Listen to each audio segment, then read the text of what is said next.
고린도전서 2장 1절에서 5절 말씀입니다. 신약성경 264쪽입니다. 교독하겠습니다. 형제들아, 내가 너희에게 나아가 하나님의 증거를 전할 때에 말과 지혜의 아름다운 것으로 아니하였나니, 내가 너희 중에서 예수 그리스도와 그가 십자가에 못 박히신 것 외에는 아무것도 알지 아니하기로 작정하였음이라.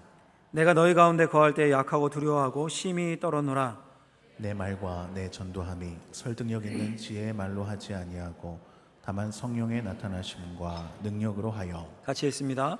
너희 믿음이 사람의 지혜에 있지 아니하고 다만 하나님의 능력에 있게 하려 하였노라. 아멘. 기도하겠습니다. 하나님, 우리가 주님 안에서 새 생명 얻은 자임을 믿습니다. 그래서 주의 말씀 앞에 섭니다. 이 말씀이 우리 심령 가운데 박히고 손과 발에 역사해서 능력을 맛보는 삶이 되게 하여 주옵소서. 예수님의 이름으로 기도하옵나이다. 아멘. 오늘은 어떻게 복음을 전해야 하는가라는 제목으로 하나님 말씀을 전하고자 합니다. 여러분, 우리가 153 새생명 축제를 선포했고 기도하면서 또 광고한 것처럼 오늘 이제 작정하는 시간을 가져보려 합니다. 지난주에도 잠시 말씀드렸지만 이런 부담이 있는 분들 있을 수 있습니다. 매년 내가 적어낸 이름 남편 이름인데, 매년 우리 애들 이름 똑같은 이름 적는데, 항상 똑같은 사람 적는데 아직 뭐 열매도 없고 뭐 또 적어야 되나? 적기 미안하기도 하고. 이 생각이 맞습니까? 전혀 그런 생각도 부담도 가지실 필요 없습니다. 사진 한 장 보시면요, 조지 뮬러라는 이름의 분입니다. 들어보셨을 겁니다. 고아의 아버지라고 불렸습니다. 60년간 10,000명의 고아들을 보살폈는데요. 그러니까 엄청 큰 고아원을 운영했던 거죠. 고아들을 이렇게 돌보려면 돈이 많이 들 거 아닙니까? 그런데 누구한테 일체 손 벌린 적이 없이 기도 응답만으로 그 고아원을 운영했던 위대한 믿음의 사람입니다. 그래서 평생 5만 번 기도 응답을 받은 조지 뮬러, 5만 번 기도 응답 받았다. 이게 이제 수식어처럼 따라 붙는 사람인데요. 이 조지 뮬러에게 이런 유명한 일화가 있습니다. 어릴 때부터 함께 자랐던 중마고 친구 5명의 구원을 위해 평생을 기도한 겁니다. 1884년 11월부터 기도를 시작해서 매일 기도했습니다. 이렇게 기도했다고요. 하나님, 저들의 영혼을 구원해 주십시오. 하루빨리 주님께 돌아오도록 인도해 주십시오. 저의 친구들을 구원해 주실 줄 믿고 감사합니다. 18개월 후에 한 친구가 주님께 돌아왔습니다. 5년이 지나자 또 한 친구가 예수님을 믿었습니다. 세 번째 친구도 곧 돌아왔습니다. 나머지 두 친구는 하나님께 돌아오지 않았습니다. 조지 뮬러가 실망했을까요? 이렇게 말했습니다. 이렇게 말합니다. 하나님께 기도할 때마다 수천 번의 기도 응답을 받은 내가 그들의 영혼을 위해 매일 36년 동안 기도했지만 그들은 여전히 회개하지 않고 있습니다. 그러나 나는 하나님 안에서 계속 소망을 갖고 있습니다. 응답을 받을 때까지 계속 기도할 것입니다. 비록 그들이 지금은 회개하지 않을지라도 언젠가는 돌아올 것입니다. 36년간 기도했대요. 근데 36년으로 끝나는 게 아닙니다. 52년간 기도했다고 전해집니다. 그리고 1897년 93세의 나이로 이제 하나님께 부름을 받아 갔습니다. 놀랍게도 뮬러가 죽은 후에 그 두 친구가 회심했다고 전해집니다. 52년의 기도 응답입니다. 혹시 이 중에 52년간 한 사람 품고 두 사람 품고 기도하며 복음 전한 적이 있으신 분? 없으시면 얼마든지 또 이름 써내셔도 돼요. 얼마든지 작정하셔도 됩니다. 오히려 끈질기게 마음에 품고 기도하며 그것부터 시작해요. 기회가 주어졌을 때 복음을 전해야 합니다. 여러분, 저와 여러분들의 인생은 페트병과 같습니다. 좀 큰 2리터짜리 혹은 작은 500ml, 350ml 혹은 250ml, 그 안에 이렇게 다 소진되면 죽는 겁니다. 우리는 언젠가 하나님 앞에 서게 됩니다. 하나님은 분명히 우리에게 물으실 겁니다. 야, 너 재산 얼마 남겼냐? 통장에 잔고 얼마나 있었어? 얼마나 유명했니? 이런 건 안 물어보실 겁니다. 너를 통해 얼마나 많은 영혼을 구원받았니? 얼마나 많은 영혼에게 네가 마음에 품고 기도했니? 이건 꼭 물어보실 것 같습니다. 여러분, 그 하나님의 앞에서 답을 준비하는 시간이 이 새생명 축제 기간이다. 우리 스스로 잘 못하고 못 깨달으니까 교회에서 이런 시간을 마련하는구나, 이렇게 마음을 먹으시고, 제가 이렇게 영혼을 품고 마음에 작정하고 이렇게 기도하고 이렇게 전도했습니다. 이렇게 하나님 앞에 말할 수 있으면 좋겠죠. 또 그런 분들이라면 분명히 하나님이 역사하셔서 열매도 허락해 주실 것을 믿습니다. 할렐루야. 자, 여러분 오늘은요, 그래서 복음 전도자 하면 제일 먼저 1순위로 떠오르는 사람이 바울입니다. 전도자 사도 바울을 통해서 복음 전도를 어떻게 해야 되는지 두 가지 정도로 나눠서 생각해 보려고 합니다. 첫 번째, 우리가 마음가짐이 어때야 되는가? 첫 번째 같이 한번 읽어보겠습니다. 복음 전도는 어려운 일이지만 가치 있는 일이다. 어렵지만 소중하고 너무너무 가치 있는 일이라는 겁니다. 지난주에 아시안 게임이 끝나지 않습니까? 선수들 보면서 이런 생각이 들더라고요. 국가대표로 뛰고 심지어 메달을 따고 이거 쉬운 일 아니지 않습니까? 배드민턴 2관왕에 오른 안세영 선수라는 선수가 있던데 하이라이트를 보니까 온몸에 테이핑을 붙이고 무릎에 테이핑에 나중에 쩔뚝거리더라고요. 진짜 힘들고 어려운 일이죠.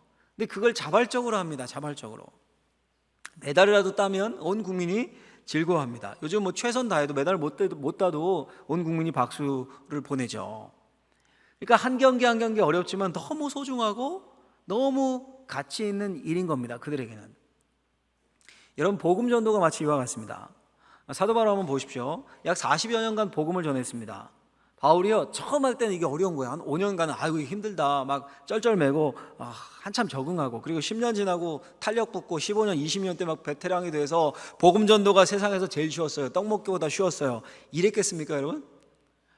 오늘 말씀을 보시면 우리 2장 3절 말씀 한번 읽어보죠. 같이 한번 고린도전서 2장 3절 본문 읽습니다. 내가 너희 가운데 거할 때 약하고 두려워하고 심히 떨었노라. 아멘. 바울이 지금 고린도에 복음 전하러 갔을 때 회상하는 겁니다. 약하고 두렵고 심히 떨었다 이렇게 고백합니다. 여러분 고린도는 지금도 있는 지역인데 그리스의 남부 지역입니다. 교통의 요충지면 큰 항구 도시입니다. 여러분 그리스가 어떤 나라입니까? 철학자의 나라고 신들의 나라죠.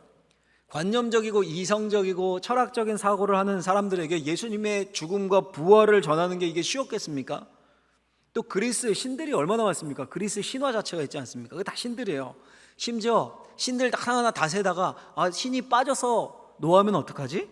그래서 제단을 그냥 만들어 놓고 빈 곳에 알지 못하는 신에게 이렇게 써놓고 제사하고 이랬던 사람들이 그리스 사람들이었습니다. 이런 사람들에게 유일하신 하나님을 전하는 게 이게 쉬운 일이었겠습니까? 당연히 약하고 두렵고 심히 떨 수밖에 없었습니다.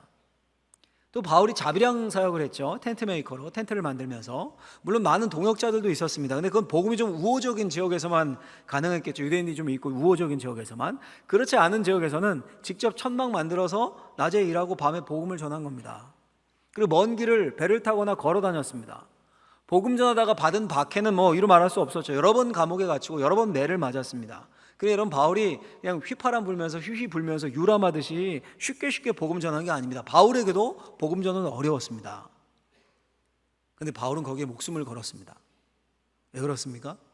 그보다 귀한 가치가 없다라고 생각했기 때문입니다. 예수님을 만나고 예수님 안에 거하며 예수님의 마음이 바울의 마음이 되었습니다. 그 예수님의 온통 관심이 영혼 구원이고 회심입니다. 하나님의 나라입니다. 깨진 세상, 완전히 깨진 세상, 죄 가운데 신음하는 세상, 놔둬봐야 전쟁밖에 일으킬 게 없는 그런 인간들, 그런 세상, 죄 가운데 신음하는 영혼들이 하나님을 알고 구원받는 거, 그 일을 위해 예수님이 이 땅에 오셨습니다. 그걸 안 바울은 멈출 수가 없었습니다. 여러분 이런 바울의 모습과 오늘날 우리를 한번 비교해 보죠. 미국의 한 통계에 따르면 크리스천이라고 난 크리스천입니다 이렇게 하면서도 평생 한 명도 한 영혼도 주님께로 인도해 본 적이 없다라고 답한 사람이 70%가 넘는다라는 통계를 본 적이 있습니다. 심지어 평생 누구에게 크리스천이다 하면서 전도지를 전하거나 예수님을 소개한 적도 없는 경우 40%가 넘는다고 합니다. 심지어 노방전도 한 번 안 했다는 이야기죠. 척 롤리스 박사라고요. 미국 복음전도 학자가 있습니다. 20년간 선교학이랑 복음전도를 가르치면서 늘 고민했던 게 이 질문이었습니다. 왜 그리스도인들이 전도하지 않을까? 나름 얻은 답을 기독교인이 전도하지 않는 이유라는 제목으로 소개를 했는데 몇 가지만 제가 소개를 해드리면 첫 번째 이렇게 되어 있습니다. 많은 이들이 전도가 뭔지 모른다. 전도에 대해 모른다는 거예요. 교회는 다니지만. 두 번째, 일부 교인들은 전도가 필수라고 생각하지 않는다. 선택이라는 것은 해도 되고 안 해도 되고. 세 번째, 예상치 못한 상황에 대한 두려움이 있다. 상대와 반응에 대한 두려움인 거죠. 네 번째, 우리는 이미 구원받았다. 나는 받았다는 거예요, 구원. 다섯 번째, 불신자들이 어떻게 되든 관심이 없다. 여러분 어떻습니까? 좀 찔리죠?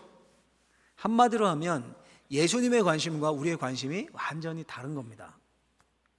예수님의 모든 명령이 복음 전도와 관련이 되어 있는데 우리는 필수가 아니라 선택이라고 생각합니다. 나는 구원 받았으니까 다른 사람은 관심이 없습니다. 한마디로 나만 아니면 됩니다. 이 생각입니다. 그런데 여러분, 그렇다면 그 생각이라면 정말 구원을 받은 게 맞는 걸까요?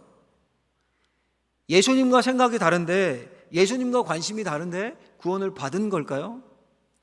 주의 이름으로 사역도 하고 봉사도 하고 주여 주여 하지만 그런데 난 너를 모른다. 혹시 이 말씀에 적용되는 건 아닐까요? 우리가 심각하게 고민을 해봐야 합니다. 많은 크리스천들이 이런 생각들을 합니다. 내가 좀 사회적 위치도 있고 돈도 좀 있고 뭔가 좀 내세울 게 있어야 좀 나누고 베풀면서 전도할 수 있지. 이렇게 내가 가난하고 말도 좀 어느라고 잘 못하고 뭐 내세울 것 뭐 쥐꼬리만큼도 없는 내가 무슨 전도를 하겠어. 그런데 여러분, 바울의 모습을 한번 생각해 보십시오. 고린도에서 약하고 두렵고 심히 떨었다라고 고백합니다. 큰 소리로 당당하게 복음을 전한 게 아닙니다. 겉으로 보기에 정말 보잘것없었습니다. 몸도 연약했고요, 보기만 해도 병색이 완연합니다. 질병이 많았거든요. 키가 크고 잘생기고 막 호남형도 아닙니다. 전승에 따르면 바울 키가 굉장히 작고요, 그리고 대머리에 안짱다리, 걷는 것도 이상했다, 이렇게 전해집니다. 그러니까 초라한 나그네입니다. 딱 보면 이 사람 내가 도와줘야겠다, 이렇게 바울이 도움을 받아야지 누굴 인도하고 누굴 도울 만한 사람이 아닙니다. 멋지게 막 화려하게 현수막 쫙 걸고요, 능력의 사도 바울 초청 말씀 사경에 막 이렇게 광고하고 예산 막 투입해서 대중 집회 사람들 모여라, 회원권도 뽑고 이렇게 한 게 아닙니다. 초라하고 연약하고 심히 떨면서 한 사람 한 사람에게 예수 그리스도를 전했습니다. 반면에 여러분, 당시에 유명했던 선생들 있었을 거 아닙니까? 대중집회자들, 그리스의 철학자들, 수사학자들, 웅변가들은 어땠을까요? 한 성경학자가, 주석가가 바울이 심히 두려워하고 떨었다라는 이 3절을 주석하면서 이런 설명을 붙여놨더라고요. 제가 소개해드리면, 그리스의 철학가들을 보라, 얼마나 당당한가, 얼마나 멋지게 자신의 주장을 펼치는가, 얼마나 많은 사람이 그들의 당당한 논리와 주장에 설득당하는가, 그들은 화려한 언변만큼 화려했다. 이게 여러분 바울 당시에 유행하고 추앙받던 선생님들, 철학자들, 대중연설가들이었습니다. 이에 비하면 바울은 정말 초라했습니다. 물론 여러분, 바울이 영적으로 막 그들을 보고 두려워하고 실력이 부족했다, 이 말은 아닙니다. 다만 당시에 힘이 있고 많은 사람에게 인기 있었던 사람들, 선생님들과는 완전히 다른 모습으로 고린도 사람에게 다가가 복음을 전한 겁니다. 복음을 이야기한 겁니다. 바울 물론 영적으로 강한 사람이었습니다. 믿음의 확신이 분명했죠. 성령께서 바울을 붙잡아 주셨습니다. 그런데 그렇게 오랜 시간, 그렇기 때문에 오랜 시간 전 유럽을 다닐 수 있었던 겁니다. 근데 동시에 바울은 연약했습니다. 많은 질병이 있었습니다. 어려운 고난과 환난을 많이 겪었습니다. 자주 감옥에 갇히고 자주 매를 맞았습니다. 사경을 헤맸던 적이, 죽음 문턱까지 갔던 적이 한두 번이 아니었습니다. 여러분, 그러면 여러분들이 많이 그랬다고 생각해 보십시오. 죽음의 문턱까지 여러 번 갔어요. 돌을 맞고 막 매를 맞고, 그 속에서 자신감 충만해서 야, 내가 하면 되지, 나 할 수 있어, 막 이런 마음이었겠습니까? 아니죠. 하나님께 맡길 수밖에 없는 겁니다. 어쩌면 바울 스스로도 1차, 2차, 3차 이런 식으로 자기가 그리스도의 복음을 계속 전할 수 있을 것이라고 상상도 못했을 겁니다. 그러니 뭐라고 고백합니까? 내가 살든지 죽든지, 살든지 언제든지 죽음 앞에 있다, 내가. 이런 고백을 한 겁니다. 서신서를 보면 자신의 연약함을 고백하는 상황이 너무 많았고, 자신이 하나님의 은혜가 아니면 하나님이 주신 사명을 감당할 수 없다라는 사실을 너무도 자주 고백을 했습니다. 여러분, 우리도 그렇습니다. 우리도 마찬가지입니다. 바울도 연약함 가운데 두렵고 떨림으로 복음을 전했습니다. 복음 전도 맞습니다. 그렇게 쉽지 않습니다.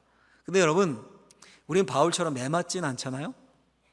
바울처럼 감옥에 갇히지도 않죠. 그저 그냥 복음을 거부하거나 거절하는 정도입니다. 그리고 그것도 당연합니다. 오랜 시간 자기 확신과 자기 주관으로 살아온 사람에게 예수님 중심으로 살아야 된다, 이 설득하는 게 쉬운 일 아닙니다. 저만 해도, 여러분들 한번 보세요. 나만 해도, 우리 자신만 해도 내 생각이 강해서 남의 주장 쉽게 받아들이지 않는데, 그렇지 않습니까? 그런데 그만큼 가치 있는 일이고, 예수님이 가장 기뻐하시는 일이고, 예수님이 이 일을 위해 이 땅에 오셨다라고 말씀하신 일입니다. 그 복음을 나만 듣고 나만 아니면 돼, 나만 사는 것은 결코 주님이 원하시는 일이 아닙니다. 성령께서 원하시는 바가 아닙니다. 영혼을 품고 기도부터입니다. 조지 뮬러처럼요, 몇 년이 됐던 될 때까지 기도부터, 때를 얻든지 못 얻든지 복음을 전하면 바울의 삶을 통해 성령께서 역사하셨던 것처럼 우리를 통해 하나님이 일하실 줄로 믿습니다. 하나님께 사용되는 저와 여러분들 되시길 예수님의 이름으로 간절히 축원합니다.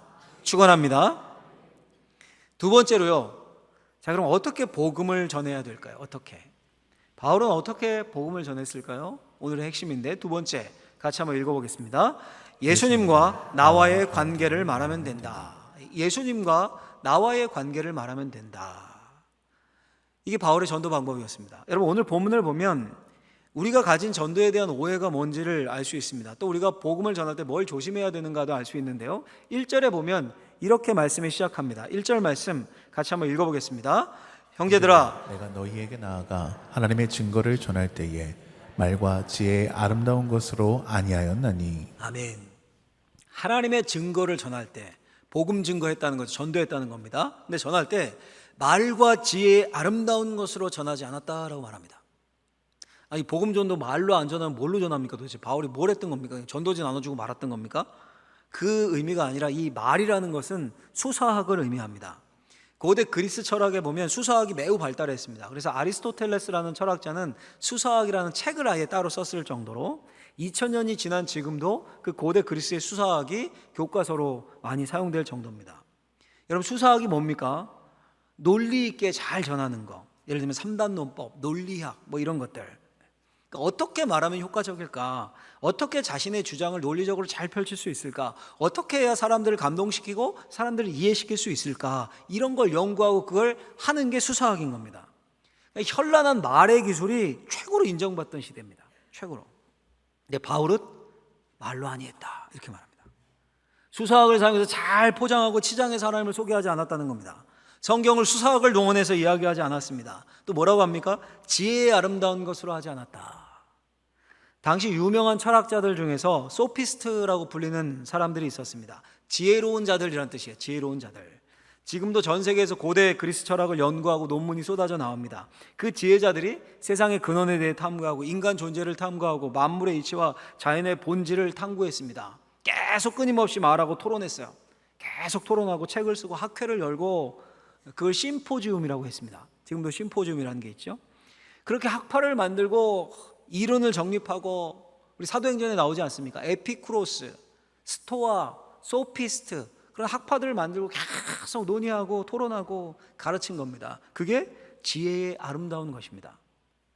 근데 바울은 뭐라고 합니까? 말, 수사학과 지혜의 아름다운 것으로 하나님을 전하지 않았다라고 말합니다. 궁금해지죠? 도대체 왜 그랬을까요? 당시 그게 대세인데요. 3단 논법 쓰고 논리학 동원하고 토론하고 학파 만들고 막 전하고, 그래서 사람들이 확 수긍하고 맞다 그 말이 맞는 것 같다. 그게 대세였는데, 근데 왜 그렇게 복음을 전하지 않았을까요? 바울은? 바울 역시요, 그렇게 하려면 할 수 있었습니다. 가말리엘이라는 최고의 유대 철학가 밑에서 공부했죠. 지혜가 높은 사람이었고 동료들도 많았습니다. 근데 왜 바울은 그 방법을 쓰지 않았을까요? 바울이 이렇게 고백합니다. 빌립보서 3장 7절 8절 보면 이렇게 고백해요. 그러나 무엇이든지 내게 유익하던 것을 내가 그리스도를 위하여 다 해로 여길 뿐더러 또한 모든 것을 해로 여김은 내 주 그리스도 예수를 아는 지식이 가장 고상하기 때문이라. 또 이렇게 말해요. 고린도후서에서는 10장 4절 5절 보면 이렇게 말합니다. 우리의 싸우는 무기는 육신에 속한 것이 아니요 오직 어떠한 견고한 진도 무너뜨리는 하나님의 능력이라. 모든 이론을 무너뜨리며 하나님을 아는 것을 대적하여 높아지는 것을 다 무너뜨리고 모든 생각을 사로잡아서 그리스도에게 복종하게 하니. 이게 무슨 말입니까? 그리스도를 아는 지식이 가장 고상합니다. 그리스도를 중심으로 학문을 하고 그리스도를 중심으로 철학을 해야지, 그 반대의 방법, 학문을 통해서 철학을 통해서 학문과 철학을 중심으로 놓고 그리스도를 전할 수 없다는 겁니다. 수사학을 중심 삼아서 소피스트의 지혜로운 이론들을 중심 삼아서 그리스도를 말할 수 없습니다. 오히려 가장 고상한 지식인 그리스도를 중심으로 그 모든 이론을 무너뜨리고 모든 생각을 사로잡아서 예수 그리스도에게 복종시켜야 한다는 겁니다. 이게 바울의 철학이었어요. 확고한 신념이었습니다. 레슬리 뉴비긴이라는 선교사이면서 신학자인 분이 이런 말을 했습니다. 세상의 각종 철학들, 주의들, 정치 체계들, 사회적 이론들, 그것들이 그리스도를 대신할 수 없다. 그것들이 중심이 될 수 없다. 정확히 바울의 생각을 대변한 거죠. 바울은요, 단단한 논리로 이론으로 복음을 전하는 것이 아닙니다. 소피스트처럼 사회적인 지위와 인정 아래서 학파를 만들어서 예수 그리스도를 전한 것도 아닙니다. 여러분, 오늘날 우리가 복음 전도에 대한 오해를 좀 버려야 됩니다. 내가 좀 잘난 게 있고, 언변도 좀 좋고, 말도 잘하고, 이론도 좀 탁월하고, 변증도 좀 할 수 있고, 사회적인 명성도 좀 있고, 직업도 좀 좋고, 그래야 복음 전할 수 있지. 맞습니까? 아닙니다. 물론 여러분, 반대로요, 일자 무식에 말도 어눌하고 사회적으로도 별 볼 일 없고 꼭 그래야만 합니까? 그것도 아닙니다. 둘 다 오해입니다. 핵심은 복음을 전하는 사람의 외모, 언변, 사회적인 위치, 지식, 여기에 있지 않습니다. 복음 전도의 핵심은. 그럼 핵심은 뭡니까, 여러분? 바울이 어떻게 그리스도를 소개합니까? 바울이 어떻게 복음을 전했기에 수많은 사람이 바울을 통해 회심했고 구원을 받고 인생이 변했습니까? 그게 세 가지인데, 오늘 본문에 세 가지가 나오는데 이 사실 꼭 붙잡고 가시면 좋겠어요. 첫 번째 뭐냐면, 바울은 예수 그리스도만 전했어요. 예수 그리스도만. 만나서 무슨 주식 얘기하고 무슨 TV 얘기하고 이게 아니에요. 예수 그리스도만 전했어요.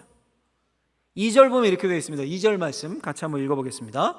내가 너희 중에서 예수 그리스도와 그의 십자가에 못 박히신 것 외에는 아무것도 알지 아니하기로 작정하였습니다. 아멘. 무슨 말입니까?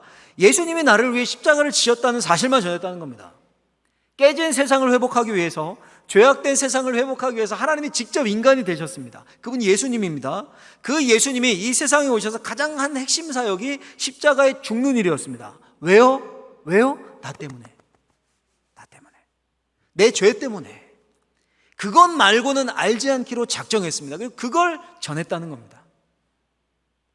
두 번째는 그렇게 예수님만 전할 때, 두 번째는요, 바울은 성령님만 의지해서 전했습니다. 성령님만. 4절 보면 이렇게 되어 있습니다. 4절. 내 말과 내 전도함이 설득력 있는 지혜의 말로 아니하고 다만 성령의 나타나심과 능력으로 하여. 무슨 말입니까? 아까 똑같아요. 제가 말씀드린 것과. 자신의 말과 전도가 수사학과 지혜의 말이 아니라 다만 성령의 나타나심과 능력으로 전했다라고 고백하는 겁니다. 이게 무슨 말입니까? 한마디로 하면 내 말과 내 능력, 내 언변, 내 전도가 내 힘으로 되는 게 아니라는 거죠. 성령님의 능력을 의지해서 합니다. 결과는 성령님께 달렸습니다. 사람의 마음을 움직이는 게 말과 정확한 논리가 아니라는 겁니다. 잠시 혹할 수는 있지만 그 말과 정확한 논리가 사람을 변화시키지 못한다는 겁니다. 여러분, 정말 그렇지 않습니까? 어떨 때는요, 가만 보면 이 바른 말이고요, 맞는 말입니다. 근데 오히려 그 사람이 미워 보입니다. 그런 경우 있죠. 정확한 말이고요, 이게 반박이 안 돼요. 네, 맞다, 당신 말이 맞네. 그런데 오히려 기분 상하고 마음이 닥칩니다. 특히 부부간에 그런 일이 많이 일어나죠.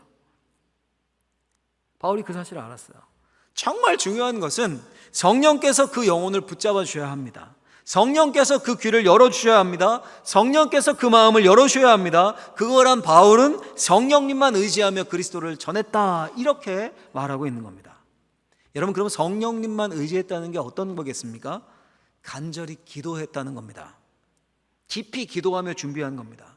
바울은 내 말과 내 전도가 설득력 있는 지혜, 전도의 그 순간, 말의 언변이 아니라 성령의 나타나심과 능력의 핵심이었다라고 말합니다. 이 무슨 말입니까? 전도 전에 이미 기도해서 결판 났다는 겁니다. 조지 뮬러의 예를 들었지만 조지 뮬러가 끈질기게 기도했죠. 그러니 전도가 된 겁니다. 전도를 한 것이 아니라 전도가 된 거예요. 전도가. 그 기도에서부터. 세 번째로요, 바울은 하나님의 능력을 확신했습니다. 하나님의 능력을. 고린도서 2장 5절 말씀을 세번역 버전으로 한번 읽어드리면 이렇게 말합니다. 그것은 여러분의 믿음이 사람의 지혜의 바탕을 두지 않고 하나님의 능력의 바탕을 두게 하려는 것이었습니다. 이제 복음 전도로 인해 생긴 믿음이 회심의 역사하고 일어나고, 이게 그냥 지혜나 말의 설득당해서가 아니라 하나님의 능력을 경험했기 때문이다라고 말합니다. 이 무슨 말일까요? 바울이 그 연약한 가운데서도 복음을 전할 때 하나님이 능력을 나타내 보이셨습니다. 바울이 기도할 때 병이 나았습니다. 바울이 복음 전할 때 귀신이 물러갔습니다. 바울이 복음 전할 때 옥문이 열리고 사람들이 회개했습니다. 이게 여러분 바울이 예상하고 막 계획 세우고 일정표 짜고 이래서 된 겁니까? 언제 기도하면 병이 낫겠다, 언제쯤에 옥문이 열리겠다, 이겁니까? 아닙니다. 바울은 그냥 간절히 기도로 준비하고 성령님을 의지해서 진정으로 그 영혼을 사랑하는 마음으로 오직 예수 그리스도, 내가 만난 그리스도를 전한 겁니다. 그때 하나님이 필요한 능력을 보여주신 겁니다. 복음 듣는 자들의 마음이 열리도록, 바울의 말에 능력이 있도록, 수사학을 동하지 않았어도 능력이 있도록, 상한 심령이 위로를 받도록, 힘을 얻도록 예상하지 못했던 하나님의 능력, 그러나 그때 꼭 필요한 능력을 하나님이 그때 주신 겁니다. 여러분 종합하면요, 이런 바울의 모든 복음 전도를 우리에게 적용하면 여러분 어떻게 하면 되겠습니까? 일단 여러분 잊으면 안 되시는 사실이 우리 모두는 복음 전도자입니다. 예수님의 명령 있죠. 모든 족속으로 제자를 삼으라, 땅끝까지 이르러 내 증인이 되라. 이 땅에서 남기신 마지막 명령이에요. 마지막 명령. 근데 이게 소수의 몇 명에게만 주신 게 아니라는 겁니다. 우리 모두에게 주신 겁니다. 그러니까 우리 모두는 복음 전도자인 겁니다. 복음 전도자. 특별히 몇 사람만 매일 노방전도 다니기 때문에 복음 전도자가 아니라요, 우리 모두가 복음 전도자다, 나는 복음 전도자다, 이 생각을 가지셔야 됩니다. 그럼 뭘 전해야 됩니까? 뭘 전해야 됩니까? 복잡하게 생각하지 마시고 제가 3가지로 오늘 방법이니까 정리를 해봤습니다. 첫 번째는 그리스도를 만나기 전에 나의 모습을 솔직하게 고백하는 겁니다. 내 중심이 어디에 있었는지, 나는 무엇을 추구했는지, 내가 얼마나 연약했는지를 솔직하게 고백하는 겁니다. 뭐 굳이 당당하게 소개하고 화려하고 멋지게 보이려고 막 이렇게 허세를 부리고 그러면서 소개하고 그럴 필요가 없습니다. 있는 모습 그대로 자신의 연약했던 모습을 솔직히 전하는 거예요. 바울이 그렇지 않습니까? 내가 연약하고 두렵고 심히 떨었다. 두 번째는요, 예수 그리스도가 나에게 꼭 필요함을 깨달았던 계기를 말하는 겁니다. 계기를. 여러분 바울은 그리스도를 만나고 자신의 삶의 방향이 왜 문제였는지, 왜 자신이 부질없는 것을 붙잡게 되었는지를 알게 되었다라고 고백합니다. 그리고 이제는 뭘 버려야 되는지, 뭘 포기해야 되는지 분명히 알았다라고 말합니다. 우리도 마찬가지입니다. 내가 예수님을 영접하고 깨닫게 된 것, 내가 왜 예수님을 믿는지 분명하게 깨닫게 된 그것을 진솔하게 말하는 겁니다. 그래서 여러분 복음 전도는 다른 사람의 이야기를 하는 게 아니라 누구 이야기를 하는 겁니까? 내 이야기를 하는 겁니다. 내가 만난 예수님, 내가 받은 은혜를 가감없이 담대히 말하는 겁니다. 우리 생각하기에 그냥 노방전도 다니고 전도지 나눠주고, 그것도 물론 복음전도의 방법인데요, 그것보다 더 소중한 건 무엇입니까? 내 주변에 있는 사람들, 관계 맺는 사람들, 작정한 사람들 놓고 계속 기도하는 거예요. 조지 밀러처럼 기도하다 보면 어느 순간 그 사람들에게 복음을 말할 기회를 하나님이 주신다고요. 하나님이 허락해 주시는 겁니다. 아, 때가 됐구나, 그들이 받아들이든 안 받아들이든 내가 말해야 될 때가 됐구나 하면 이 방법대로 그리스도를 만나기 전에 나의 모습을 솔직히 고백하고 왜 내가 예수를 믿게 되었는지 그 꼭 필요함을 깨달았던 계기를 말하는 겁니다. 그리고 마지막 3번째는 그리스도를 모신 후에 변화된 나의 삶을 소개하는 겁니다.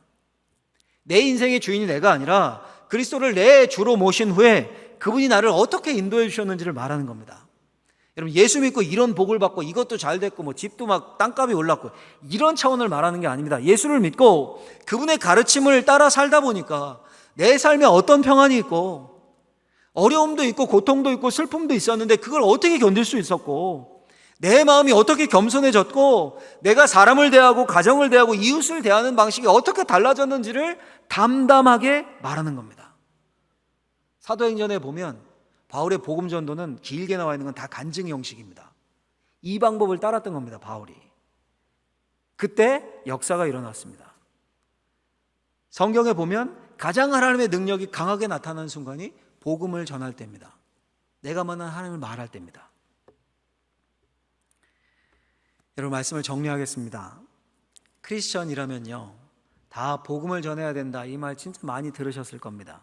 근데 그걸 너무 어렵게 느낍니다.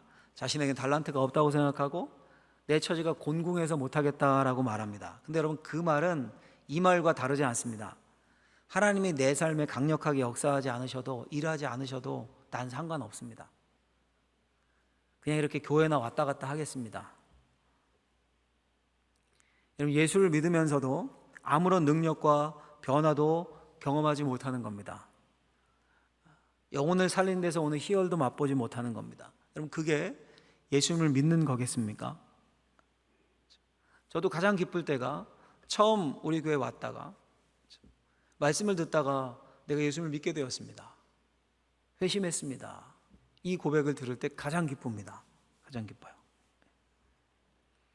내가 만난 예수님, 예수님이 내 삶에 어떻게 역사하셨는가를 기회가 되어지면 가감없이 말하시면 됩니다. 그 일 위해 먼저 관계를 맺으셔야겠죠.